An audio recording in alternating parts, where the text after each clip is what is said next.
Hi all, my name's Norms McNamara and this is my next blog on telling the truth about dementia.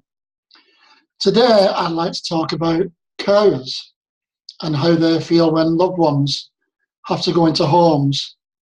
As a person with dementia myself, I had a long, hard chat with my angel, my own very own angel, my wife Elaine, and we sat long into the night. I was talking about this.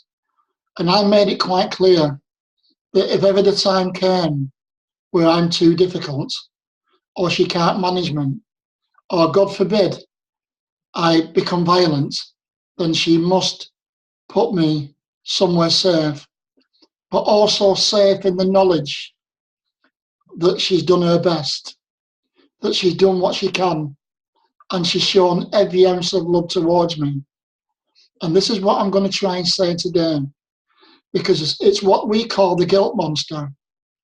When it comes to the time when you have to put a loved one into care because you can't manage, because you're so tired, because you're at your wit's end, it is not your fault. You have to sit there and realise that you've done your best, that you couldn't do any more, that nobody would expect you to do any more because you're only human. And everybody has a point of exhaustion. Carers are thought of as superhuman beings. But one of my old sayings is, if you don't look after the carer, who looks after us? So you really have got to try, as hard as it is. And I know how painful it can be. My mum put my father in care when he was being difficult. He eventually died of dementia. And I know how heartbroken she was. And the thought of myself being away from Elaine absolutely destroys me. But I am not selfish enough to think, well, she'll have to put up with it. Or, why can't she do it longer than this? Or why can't she just carry on? Because it's just not fair. It's not fair on the carer. We've talked about this for so long. And we've also discussed funeral arrangements. Elaine knows exactly what I want at my funeral. She knows exactly what songs to play. She knows exactly how I want the funeral, where I want the funeral. Why? Because how could I be so selfish as to think, I tell you what, I'll leave it all up to her and let Elaine sort it out. After the way she's loved me, looked after me, sorted everything out, cared for me during this awful illness, how could I possibly be so selfish to think, well, that's okay, I'll leave it all for her to sort out after. Again, that's just not fair.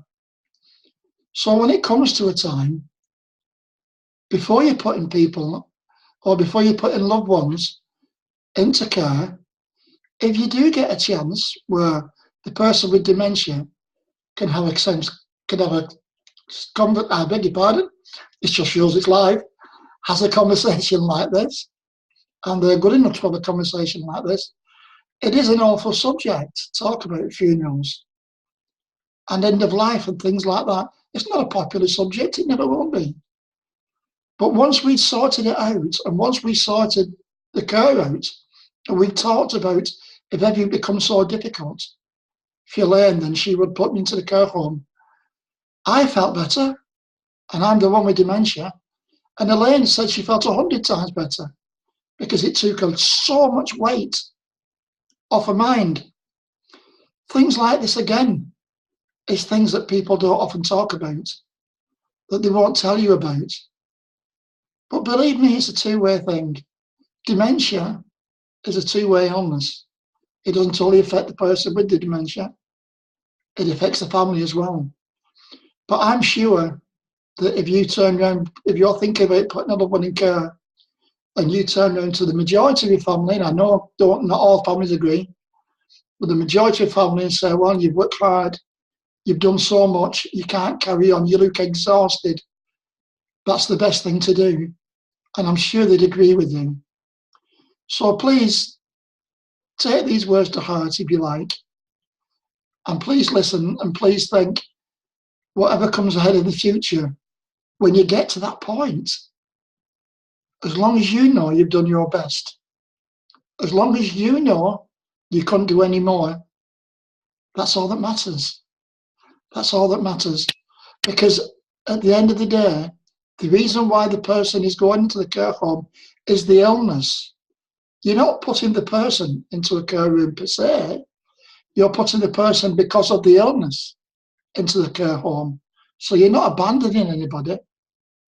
All you're doing is looking after them, because in your way, you're making sure they're well looked after. You're making sure that nothing happens to them because there'll be more staff there. You're making sure that nothing will be overlooked, which could be by you because you're so tired.